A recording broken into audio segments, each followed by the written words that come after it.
Consegue me ouvir? Conseguimos. Boa noite. Meu nome é Mário, eu sou diretor da Ita Androids. Estou hoje aqui com o professor Máximo. Ele tá Máximo está aí? Ainda. Estou aqui. Vou estar apresentando hoje para vocês. Bem-vindos aí, então. Já estamos iniciando a gravação, fiquem à vontade. Show. Só compartilhar aqui.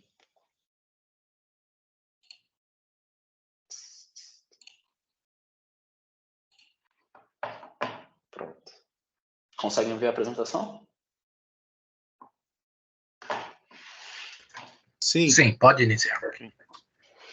Bom, começar primeiramente dizendo que a gente da Ita Androids tem muito a agradecer vocês da Itaex por tudo que vocês vêm fazendo pela gente. Acho que quem estava aí, principalmente na força-tarefa, que foi a RoboCup, sabe um pouco mais de como foi toda a preparação, a arrecadação e tudo mais. E não poderia, assim,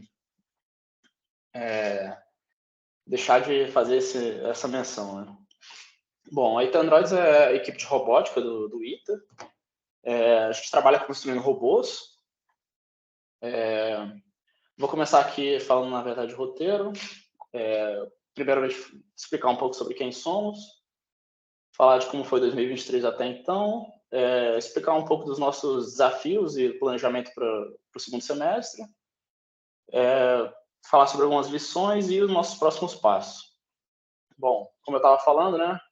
Nós da Ita Android trabalhamos construindo robôs. Aqui tem uma foto do professor Máximo com alguns dos nossos robôs humanoides. Então, somos a maior equipe de engenharia do H8, atualmente com mais de 70 membros. Inclusive, eu acho que está até desatualizado aqui, esse número deve ser mais de 80. E somos organizados em 5 equipes focadas em futebol de robô. Vocês devem estar se perguntando, talvez, por que futebol de robô, né? A questão é que a gente participa de uma competição, que é a RoboCup, cuja maior premissa, a premissa fundamental deles é que em 2050 a gente consiga ter uma equipe de robôs autônomos que consigam, em 11 jogadores, vencer a equipe que ganhou da Copa do Mundo de 2050. E nesse sentido, a gente acaba se dividindo em várias categorias. Vou falar um pouco mais delas aqui agora. A gente tem, primeiramente, o humanoide, né, que é aquele que mais se assemelha ao que seria um jogador humano mesmo. Por conta do tamanho e do peso de todas as peças juntas, ele acaba sendo um projeto mais focado nos desafios eletrônicos, mecânicos.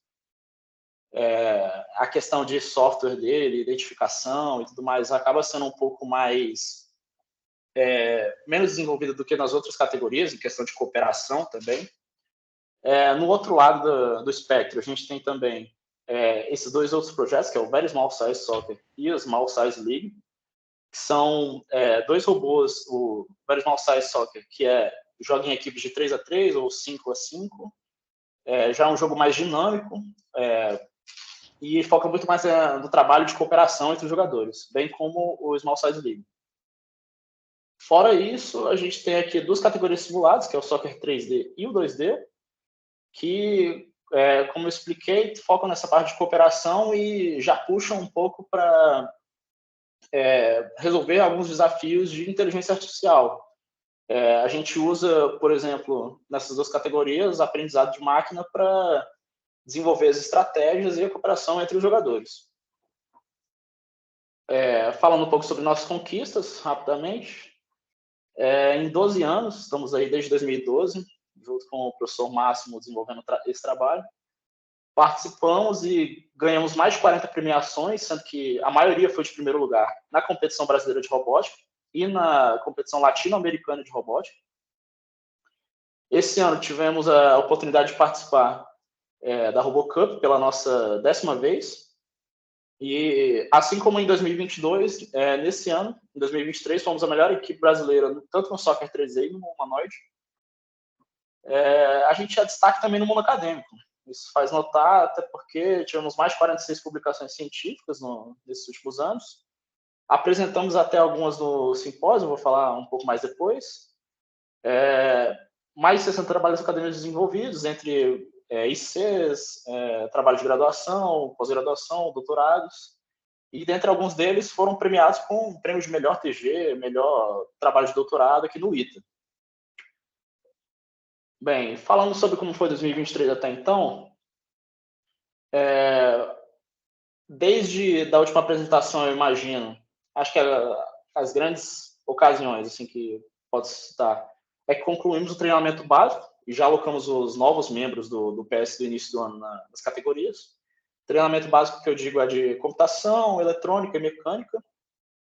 Tivemos uma certa evasão de membros, até que, de certa forma, esperada, até porque nosso treinamento de certa forma, bem puxado, mas, assim, como eu disse, foram esperados, né? E perto dos outros 50 membros que entraram desde o começo do ano, dá para ver que é um número que vai se manter. Estamos planejando também um PS para pós-graduação agora para o meio do ano, nesse sentido também. No sentido mais técnico, vou apresentar um pouco mais disso depois, mas a gente já começou os trabalhos nos projetos Fênix, que é a nova versão do robô do SSL, aquele cilindro que mostrei antes, e da versão G2 do Chap.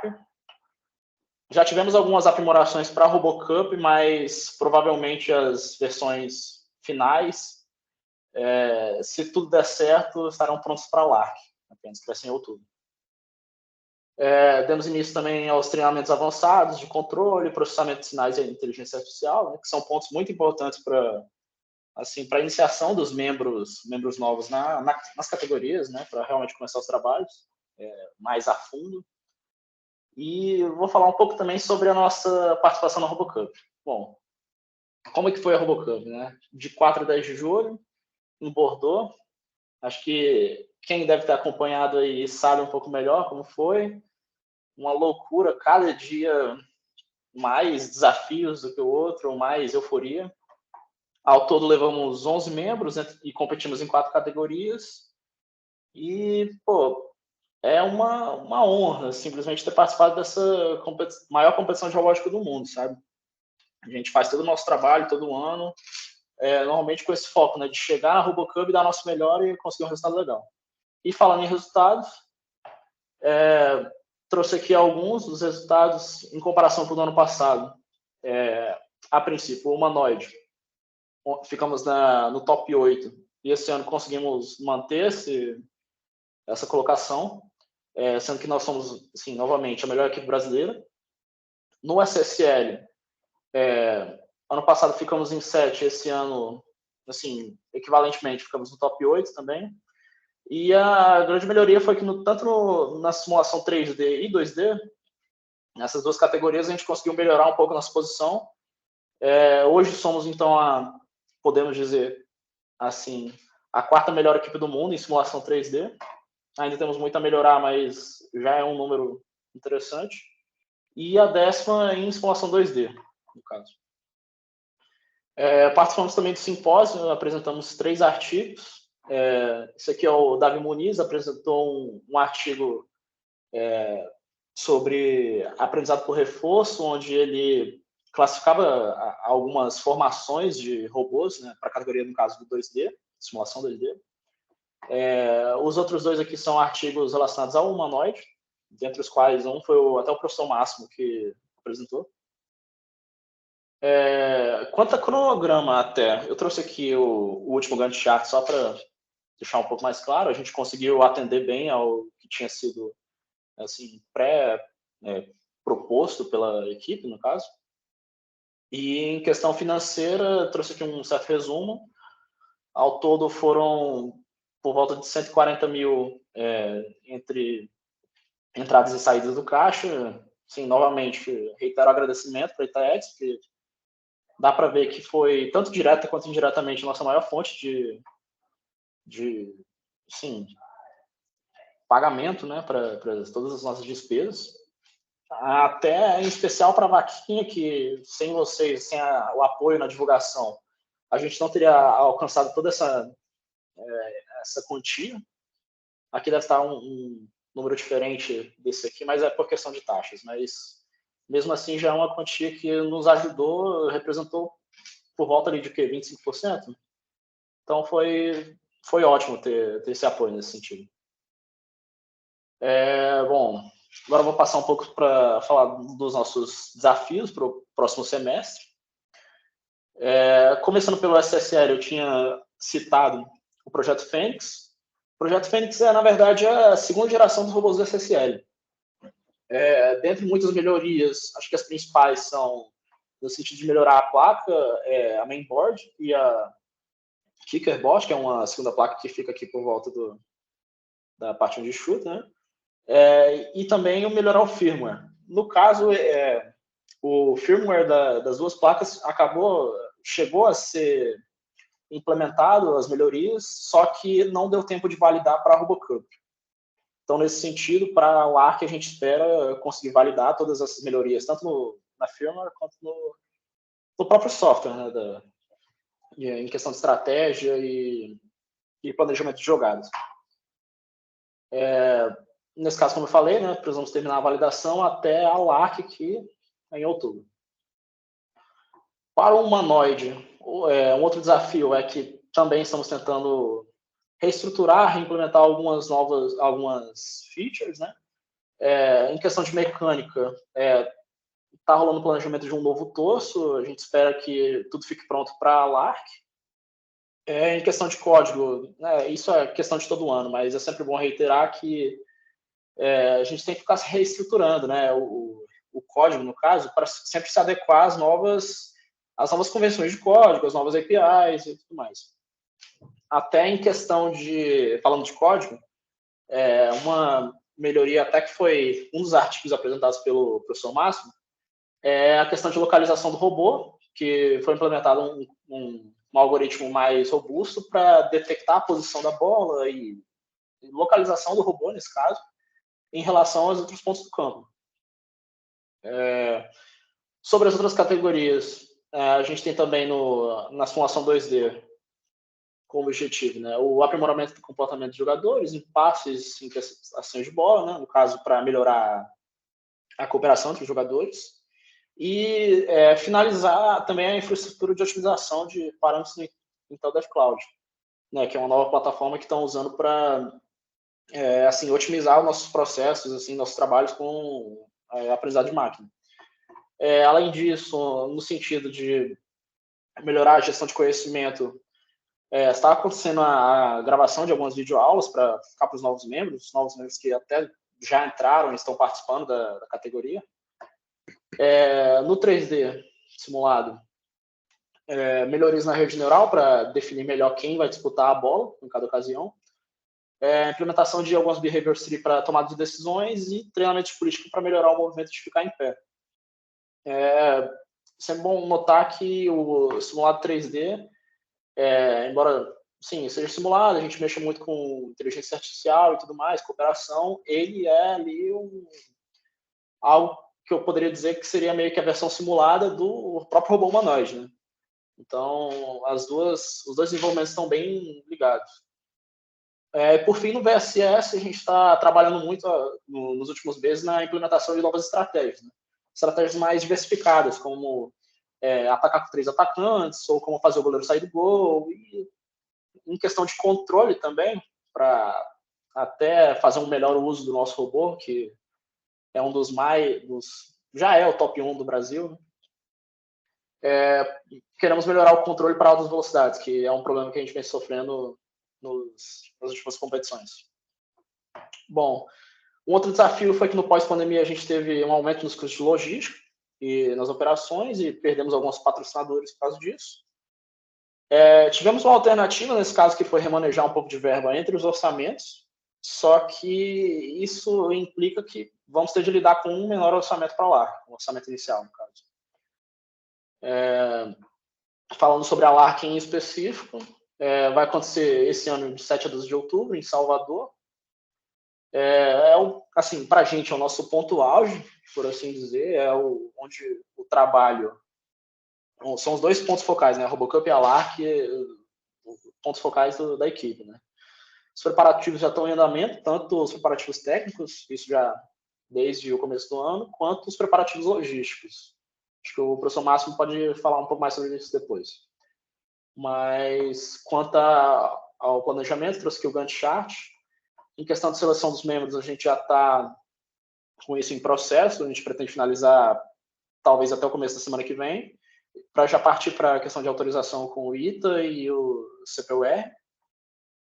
Em questão de compra de passagens, pagamentos e reservas, é algo que a gente já está em etapa de pesquisa, análise, mas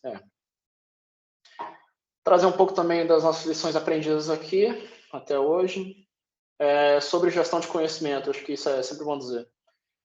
A gente sempre, acho que principalmente por causa da pandemia, na verdade, teve alguns problemas com transição de diretoria e transição de categoria também, que normalmente foram um pouco eficientes. E por causa disso, a gente se propôs a sempre utilizar novas ferramentas, a gente passou a usar o Trello aí, de um tempo para cá, estamos assim, utilizando mais de planilhas para fazer essa organização em todas as reuniões, pauta de reunião também, e é algo que está assim, ajudando. Assim, já dá para ver alguns resultados, por exemplo, quando alguns membros faltam na reunião, a gente precisa fazer essa atualização, sabe? Então, é algo que a gente pretende dar um pouco mais de atenção aí para o futuro, já estamos dando. Quanto ao marketing também, a gente tinha um problema anteriormente de desengasgar os posts, e por conta disso, a gente acabou aplicando algumas estratégias, entre as quais a gente passou a fazer um planejamento de posts, um calendário, né? Toda semana fazer post X, post Y, deixava tudo no calendário certinho, e usar alguns templates para facilitar esse trabalho da diretoria de marketing. Mas não diria que talvez um problema, mas um ponto a se ter em atenção é a questão das competições, né? É sempre bom ter alguém responsável para realmente fazer esse trabalho, essa coleta, né, de mídia para o marketing. E nesse sentido também a gente, com o propósito de melhorar o marketing, a gente pretende fazer um manual de marca, mas isso é um projeto aí para o futuro. E acho que sobre isso.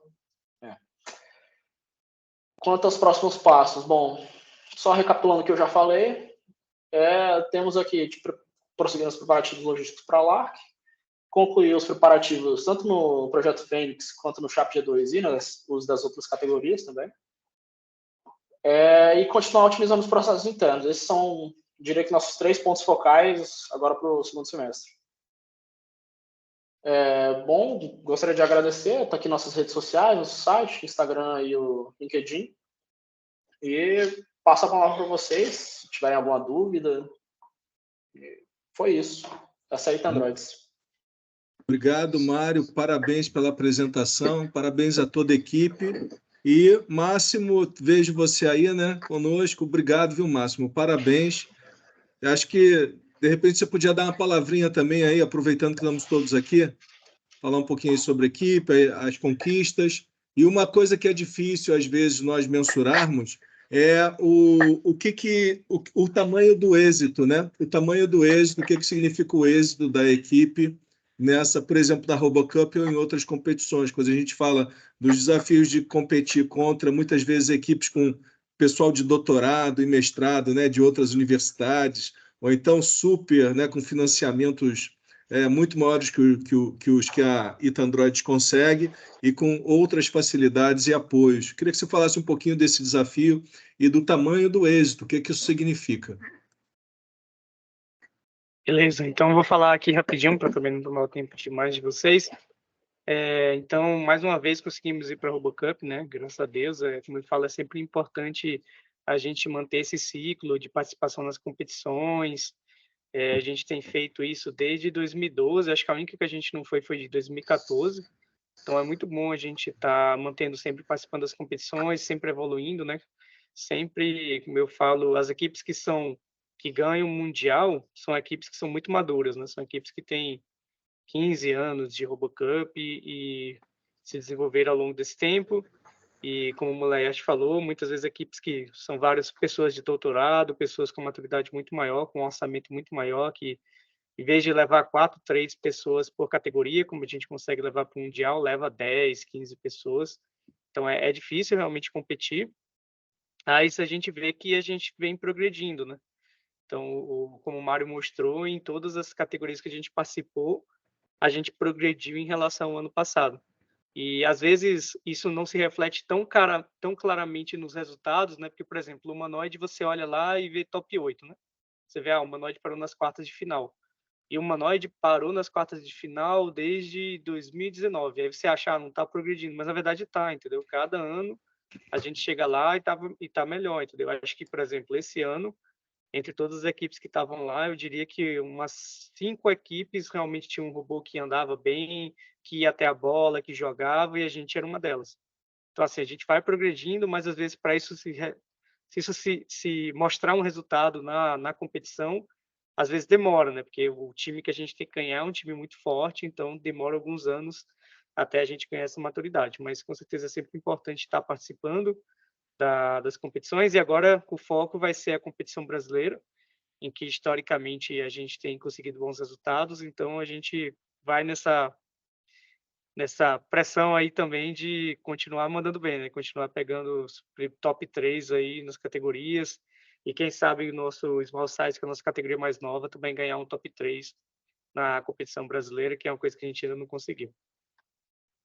E agradeço também a todo o apoio que a ITEX deu aí para a RoboCup e também está dando para a competição brasileira e também o apoio para compra de materiais de modo geral, até mesmo para conseguir recurso de outras fontes. Então, a ITEX tem sido um parceiro importantíssimo e fundamental no desenvolvimento da equipe. E, claro, tudo isso, né, que a gente faz é sempre focando no aprendizado dos alunos, tem toda essa parte acadêmica também, como o Mário mostrou, que é super relevante. A nossa intenção não é apenas participar das competições, mas usar tudo isso como uma plataforma de aprendizado, de construção de conhecimento, desenvolvimento de ciência, e isso que realmente a gente quer construir no final das contas. Muito obrigado. Obrigado. Vou passar para o Paulo Inácio. Paulo, pedindo só para a gente ser breve agora, para a gente não escorregar na nossa previsão de tempo. Obrigado. Eu queria destacar essa última fala do Máximo, né, do professor Máximo. A gente vê claramente um projeto que integra conhecimento, ganho de conhecimento, com a parte acadêmica, né, com o valor acadêmico. O grupo que ele coordena não é só da graduação. Também tem alunos da pós-graduação, fazem mestrado, fazem até doutorado, né? O Máximo nos disse que ele foi o primeiro doutor na área, né? A partir do IT Android. E então eu queria destacar esse ponto. Acho que os alunos do ITA aprenderão muito mais inteligência artificial quando eles estiverem vinculados a um programa dessa natureza, que inclua conhecimento acadêmico e desenvolvimento de atividades competitivas, desafiadoras, etc. Então, queria parabenizar o professor Máximo pela iniciativa. Muito bom, Máximo. Obrigado, viu? Obrigado a toda a equipe. Mário, obrigado pela apresentação, viu? Parabéns a todos e vamos continuar aí apoiando e próximos dessa importante iniciativa que é a IT Android. Vamos para o próximo, então? Podemos, Sefrim?